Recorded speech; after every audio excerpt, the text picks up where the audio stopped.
నమస్కారం అన్న. అన్న ఎట్లుండ్రు బాగుండ్రా? బాగున్నా అన్న. ఫైన్. అన్న చెప్పండి. చాలా రోజుల తర్వాత అయితే ఇలా సమయం ఇవ్వడం జరిగింది. మరి రాష్ట్రంలో ఉన్న పరిస్థితుల గురించి ఇలా మీ ఊర్లో ప్రధానంగా కొన్ని అంశాల గురించి మాట్లాడడానికైతే మీరు సిద్ధమై వచ్చినట్టుగా అయితే మాకు తెలుస్తా ఉంది. మరి రాష్ట్ర పాలన గురించి మీకు ఏమనిపిస్తుంది? ముందు మీ నేపథ్యం చెప్పండి. మీ పరిచయము ఏంది అనేది ఒకసారి. నా పేరు మణిపాల్ రెడ్డి.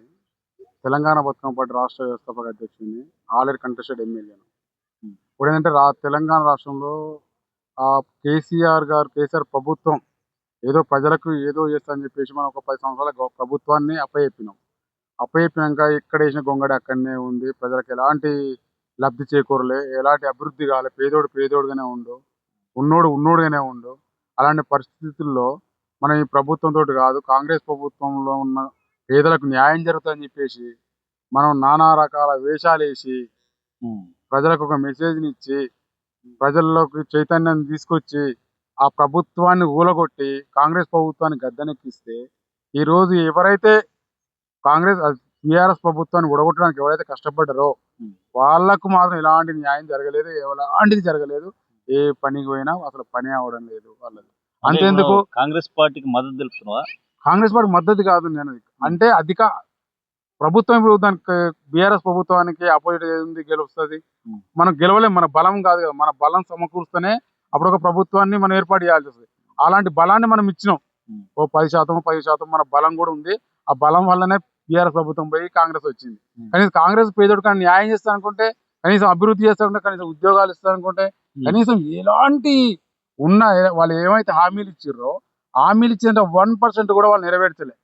ఉన్న గత ప్రభుత్వం చేసిన ఏ అయితే పథకాలు ఆ పథకాలను కూడా విస్మరించిపోతున్నారు వీళ్ళు. ఏం జరగట్లేదు. బీఆర్ఎస్ పాలన బాగుంది. బీఆర్ఎస్ పాలన బాగుంది అనట్లేదు. బీఆర్ఎస్ లో ఎంతో కొద్ది కొందరికి న్యాయం జరిగింది, కొందరు ఊరడ జరిగింది అంటున్నారు. కానీ ఈ ప్రభుత్వం మొత్తం అన్యాయం తప్ప ఏ మాత్రం ఒకడు అభివృద్ధి కాలే. ఒకరికి కొత్తగా ఉద్యోగం రాలే, కొత్తగా ఒక గ్రంథాలయాలు కట్టలే, పాఠశాలలు కట్టలే, హాస్పిటల్స్ కట్టలే, ఏది లేదు. రోడ్లు లేవు, నీళ్లు లేవు, ఏది. ఇంకా కరెంటు కూడా లేదు. రైతులకు కరెంటు లో వోల్టేజ్ హై వోల్టేజ్ వస్తుంది. ఇప్పుడు అప్పుడన్నా కనీసం కరెంట్ అన్న 20 గంటల కరెంట్ అన్న 12 గంటల 10 గంటల కరెక్ట్ ఫుల్ కరెంట్ వచ్చేది. ఇప్పుడు లో వోల్టేజ్ హై వోల్టేజ్ తర్వాత మోటార్ ఖరాబ్ అయి కాలిపోయి రైతులు నిజంగా చాలా ఇబ్బందులు పడతారు రాష్ట్రం మొత్తంలో. ఎప్పుడు వస్తుందో తెలుస్తలేదు, ఎప్పుడు పోతలేదు కరెంటు. ఏ రాత్రి పోతుందో ఎప్పుడు వస్తుందో పోలేక, పొలాల గట్టు పోలేక పాములు గారిచి తేలు గారిచి చచ్చిపోయే పరిస్థితి ఇవాళ రైతులు ఉంది. ఈయన చేసింది ఏం ఉరగబెట్టింది ఏం లేదు. రేవంత్ రెడ్డి కాంట్రాక్టర్లకు కొమ్ము కాస్తుండు, కన్స్ట్రక్షన్ బిజినెస్ లకు కొమ్ము కాస్తుండు. వాళ్ళ చుట్టాలకు, వాళ్ళ నలుగురు ఉంటే ఓ అన్నదమ్ములకు వాళ్ళకి సంబంధించిన వాళ్ళు తప్ప ఈ ప్రభుత్వంలో ఎవరికి కూడా అభివృద్ధి చెందలేదు. ఇంకొక విషయం, ఏది మన ఇందిరమ్మ ఇల్లు అని చెప్పేసి, ఇందిరమ్మ ఇల్లు అని చెప్పేస్తే ఇస్తే పేదోడికి ఇల్లు కావాలి, ప్రజాపాలన అని చెప్పేసి పేదోడికి ఇల్లు పక్కన పెట్టి కాంగ్రెస్ పార్టీ కార్యకర్తలకు, భూస్వాములకు, ఎవరైతే ఎమ్మెల్యే అనుచరులకు అర్థమైంది.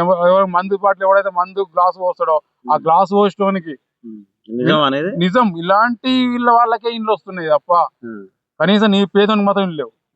భూమి లేదు. ఇప్పుడు మా విలేజ్ కి వస్తాం, మా చంద్రపల్లి విలేజ్ కి వస్తే ఎరకల్లి అది బొలుగుల మల్లేష్ అంటారు ఎస్టీలు. ఒక ఆమె కుర్మాం ఉంది, ఎవరు అలా భర్త లేడు, భూమి జాగా లేదు. ఒక ఆమెకు 2-3 హస్బెండ్స్ లేరు, చిన్న పిల్లలు, వాళ్ళకు భూమి లేదు, ఉపాధి ఎలాంటి ఉపాధి లేదు. గజం స్థలం కూడా లేదు వాళ్ళకు. అలాంటి వాళ్ళకి ఇల్లు రాలేదు. భూములుండి జాగాలుండి కాంగ్రెస్ పార్టీ కార్యకర్తలు అయ్యిండి కాంగ్రెస్ లీడర్లకు అయితే ఇల్లు వచ్చినాయి. ఒక్కరికి కూడా ఇల్లు రాలే. ఒక 10-15 మంది ఉన్నారు ఇట్లా. కనీసం అడిగితే సమాధానం మీద వాళ్ళ దగ్గర వస్తుంది, మేము ఇస్తాం డబ్బులు, ఇంకా కలెక్షన్లు ఉన్నట కలెక్షన్ చేసుకుంటే ఇల్లు ఇస్తున్నట అన్న విషయం కూడా కొద్దిగా అనుమానం తెలుస్తుంది. ముందు డబ్బు తీసుకొని కూడా ఇల్లు వస్తుంది. కాంగ్రెస్ కార్యకర్తలు ఉంటారు కదా, చిన్న చీటామూట లీడర్లు కూడా డబ్బు తీసుకొని ఇస్తున్న ఆ విషయాలు నాకు దృష్టికి వచ్చినాయి. చెప్పారు 10,000 20,000 తీసుకొని కూడా ఇస్తున్న విషయాలు నాకు దృష్టికి వచ్చినాయి. కానీ అది ఇంకా ఏం పబ్లిక్ ఇష్యూ చేయలేదు, కూడా అడగలేదు. కనీసం సామాన్యానికి ఇల్లు లేనికి ఇల్లు ఇంకా చాలా మంది ఉన్నారు ఇట్లా 10 నుంచి 15 మంది దాకా ఊర్లో ఇల్లు రాక తిండి కూడా లేదు. కంట్రోల్ బ్యాంక్ తినుకుంటానికి కూడా పరిస్థితి ఆ పరిస్థితిలో ఉండి వర్షాలు పడితే గుడిసెలు ఉంటే గుడిసె మంచం మీద పడుకోరు. ఇప్పుడు ఆ వీడియో మీకు చూపిస్తా. మంచం మీద పడుకోరు పాపం, ఇల్లు మొత్తం మునిగి, గుడిసె మునిగి. అలాంటి వాళ్ళకి కూడా ఇల్లు లేవు ఇయ్యాల. ప్లస్ కొందరు బేస్మెంట్ కట్టుకోరు. బేస్మెంట్ కడితే బేస్మెంట్ మొత్తం కూడా కొట్టించారు. 2 లక్షలు పెట్టి బేస్మెంట్ కడితే బేస్మెంట్ మొత్తం కూడా కొట్టించింది పంచాయత్ సెక్రటరీ, ఆ ఊర్లో కాంగ్రెస్ లీడర్లు ఉంటారు కదా, మొత్తం కూడా కొట్టి అట్లా కూల కొడితేనే వస్తుంది, లేకపోతే 2 లక్షలు ఖర్చు పెట్టుకున్నాను కూడా కూల కొట్టి వాడిని ఇప్పటికి ఇల్లు రాలే వాడికి. ఆ ఉన్న 2 లక్షలు పెట్టి వాడు చిట్టా పొట్టి వేసుకొని వాడు ఇల్లు ఆ బేస్మెంట్ వేసుకుని 2 రేకుల పోకలు వేసుకున్నాం, వాడి కోసం వాడు కష్టపడి ఏదో కూలీనాలు చేసుకుని ఇల్లు చేసుకోమంటే దాన్ని కూడా కొలగొట్టించింది. వానికి ఇల్లు లేని అలాంటి వాళ్ళు చాలా మంది ఉన్నారు. ఊళ్ళో 20 మంది దాకా ఉన్నారు ఇల్లు లేని వాళ్ళు. మొత్తం మీకు సంబంధించినటువంటి ఎమ్మెల్యే దృష్టికి కానీ లేకపోతే అధికార పార్టీ నాయకులు ఉంటాయి, ఎమ్మెల్యే దృష్టికి నేనే తీసుకెళ్ళినా, నేనే ఫోన్ చేసి మాట్లాడినా. అట్లాంటిది ఏం జరగదు అన్నాడు. జరిగింది మొత్తం అట్లాంటిదే, అన్యాయం జరిగింది, పేదోడికి అన్యాయం జరిగింది. తెలంగాణలో ప్రజాపాలన, ఇది ప్రజల పాలన అన్న ఎప్పుడైతే రేవంత్ రెడ్డి అన్నాడో, ఎవడేవో తోటమాడ ఎమ్మెల్యే గారు కూడా అట్నే మాట్లాడుతారు. ప్రజాపాలన అని చెప్పేసి అసలు ప్రజలకు దోపిడి తప్ప, ప్రజలను అన్యాయం చేస్తాడు తప్ప, పేదోడిని అన్యాయం చేస్తాడు తప్ప ఇంకోటి లేనే లేదు. ప్రజాపాలన కాదు ఇది, ప్రజల దోపిడి పాలన. రాజకీయం అంటేనే ఉంది చూసినావా, రాజకీయంలో ఉందట. రాక్షస జన కించ యంత్రం అంట అది. రాజకీయం అంటే రాక్షస జనాన్ని రాక్షసంగా జనాన్ని కీడించే యంత్రం రాజకీయం అంటేనే. అదే అంత చెప్పింది కదా, సేమ్ అదే. అలాగనే పాలిస్తారు వీళ్ళు, అలాగే పాలిస్తారు, ప్రజలను అలాగే చేస్తున్నారు. నిజం. ఇప్పుడు రైతు భరోసా అని చెప్పి ఇప్పుడు మీ ఊర్లో ఇందిరమ్మ ఇళ్లకు అర్హులు ఒక 25 మంది దాకా ప్రజెంట్. ఇప్పుడు మరి ఏం లేకుండా అంటే నిల్లు, జీరో ఆస్తి. అంటే ఏ వర్గాలకు సంబంధించిన వీళ్ళు ఎస్సీ ఎస్టీలు బీసీలు వాళ్ళే ఉన్నారు. వాళ్ళ కోసం నేను అడిగిన, వాళ్ళ కోసం కూడా పాపం హ్యాండికాప్డ్ ఆయనకి ఏజ్ రోడ్డు మీద వచ్చి వండుకుంటాడు, పుట్టగడ ఒక వండుకుంటాడు. ఆ వీడియో తీసి వాళ్ళ మీడియాలో పిలిపించుకొచ్చి అసలు వీడియో తీసి వాళ్ళ ఎమ్మెల్యే గారికి పోతే, ఈయన 100 మందికి సహాయం చేసే బదులు ఇంకొక్కరిని చేసింది బెస్ట్ అన్నాడు. ఒక్కరిని మర్చిపోయి 100 మంది సహాయం చేసిండు. ఎమ్మెల్యేనే, భువనగిరి ఎమ్మెల్యే, మాకు ఆలేరు ఎమ్మెల్యే బూడిద మన వీర్లైలయ్య. పేదోని అంటారు అందరికి వెళ్ళి సాయం, ఏం సాయం చేస్తావు నువ్వు? పేదోని పక్కగా పెట్టి నీ ఉన్నోనికి సాయం చేస్తావు, నీ వెనక తిరగటానికి నీ ఏమంటారు నీ లాల్చి పట్టలకు సాయం చేస్తే లాభం, చోటమ్మ లీడర్లకు సాయం చేస్తే లాభం. వాళ్ళతో పాటు పేదోడికి న్యాయం చేయ నువ్వు. అప్పుడు నువ్వు ప్రజాపాలన అవుతావు, నువ్వు ప్రజానాయకుని అవుతావు, ఒక గొప్ప లీడర్ అవుతావు, నేను అన్ని కడుపులో పెట్టి చూసుకుంటారు. కానీ నువ్వు కడుపులో దాని పేదోడి కడుపులో దాన్ని ఉన్నోని పెడితే ఏం లాభం? నువ్వు ఎట్లా నాయకుని అవుతావు, ఎట్లా లీడర్ అవుతావు? నేను మళ్ళా 20 ఏళ్ళు గెలుస్తాను, ఎట్లా గెలుస్తావు? ఈ 5 ఏళ్ళు ఉండడమే కష్టం. అలాంటి పరిస్థితి ఉంది. అలా ఈ రైతు భరోసా రైతులు ఇబ్బంది పడి ఇప్పటిదాకా వరకు ఇగేస్తాడు ఆగేస్తాడు అని పాపం ఎంతో ఆశతోటారు రైతులు. రైతులకు సబ్సిడీలు ఎత్తేస్తుంది, రైతు భరోసా ఎత్తేస్తుంది, రైతులకు నాణ్యమైన విత్తనాలు ఇవ్వబోతుంది, అన్ని కల్తీ మందులు ఇస్తుంది. రైతులు ఎడదవుతారు, ఇక రైతులు ఎడబతుకుతారు. రైతులకు అసలు మనడే లేదు, రైతులకు మనడే లేదన్న. గత 500 సంవత్సరాల కింద రైతు చరిత్ర ఉండే ఒకటి.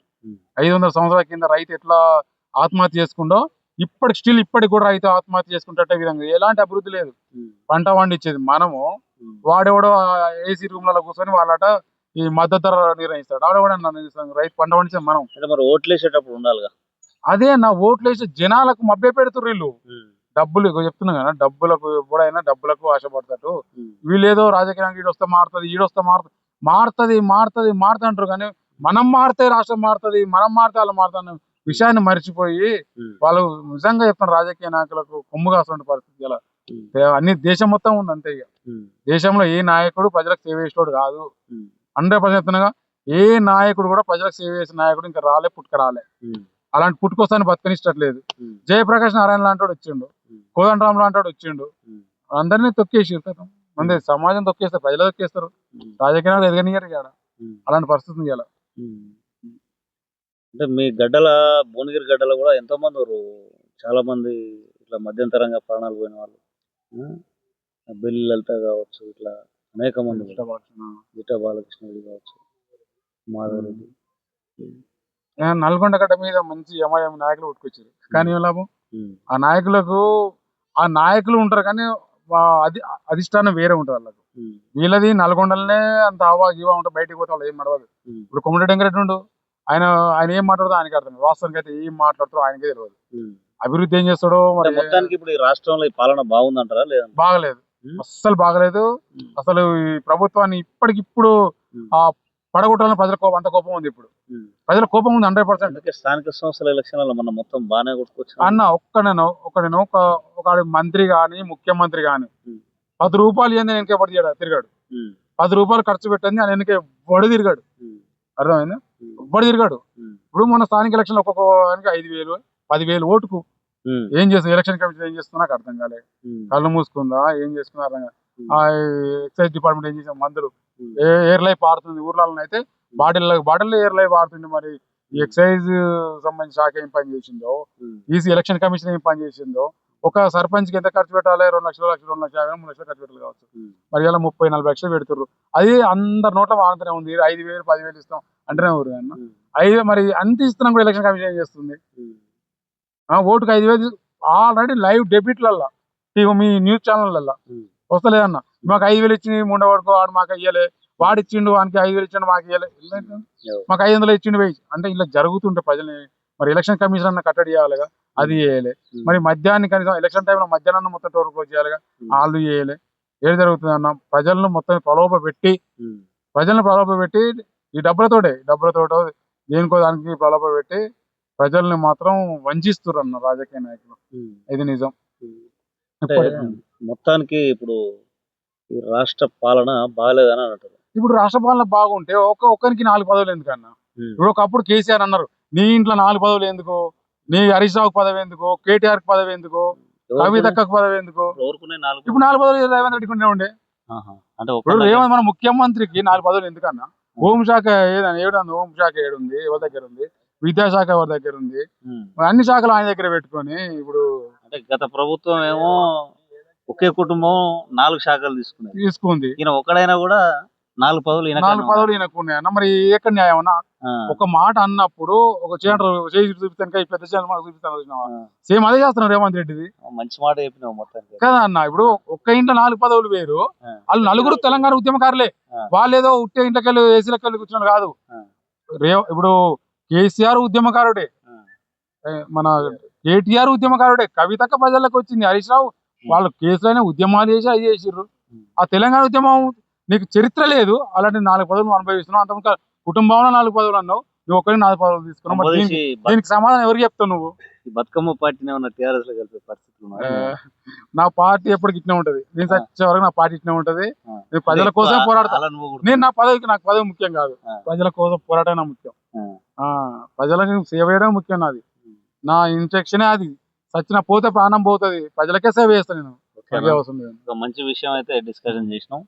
ఇలా మీ గ్రామానికి సంబంధించినటువంటి ఏ మండలం వస్తుంది? ముటకొండూరు మండలం, చందంపల్లి విలేజ్, ఆలేరు కాన్స్టిట్యున్సీ. ఇక్కడ ఇందిరమ్మ ఇండ్ల సమస్య ప్రధానంగా ఉంది అని చెప్పేసి అలా గ్రామంలో ఉన్నటువంటి కొన్ని పేర్లను కూడా చెప్పడం జరిగింది. మరి ఈ వీడియో చూసే వాళ్ళు అటువంటి వాళ్ళను గుర్తించాలి అని చెప్పేసి అన్న మన్పాల్ రెడ్డి అన్న ప్రధానంగా ఆ అంశం మీదనే మాట్లాడడం జరిగింది. స్థానికంగా అక్కడ ఉన్నటువంటి వాళ్ళు కూడా మొత్తం బలహీన వర్గాలకు సంబంధించినటువంటి వాళ్ళు అని చెప్పేసి చెప్పడం జరుగుతూ ఉంది. బీసీ ఎస్సీ ఎస్టీ వర్గాలకు సంబంధించిన వాళ్ళే ఉన్నారని చెప్తా ఉండు. మరి ఆ పేర్లు చెప్పినటువంటి వాళ్ళు ఆయన ఆల్రెడీ కూడా పేపర్లలో కూడా ఇచ్చినాను కూడా ఆయన చెప్తా ఉన్నాడు. ఆ ఎమ్మెల్యేలను కలవడం, లీడర్లను కలవడం కూడా, ఇంకా కూడా ఈ పేర్లు ఇచ్చిన వాళ్ళందరిని పక్కన పెట్టేసి కొత్త వాళ్ళని పెట్టినని చెప్పేసి చెప్తా ఉన్నాడు. ఒక వికలాంగులకు కూడా కనీసం అవకాశం కల్పించలేదని చెప్పేసి ఇట్లాంటి బాధ అనిపిస్తుంది అని చెప్పేసి చెప్పడం జరుగుతూ ఉంది.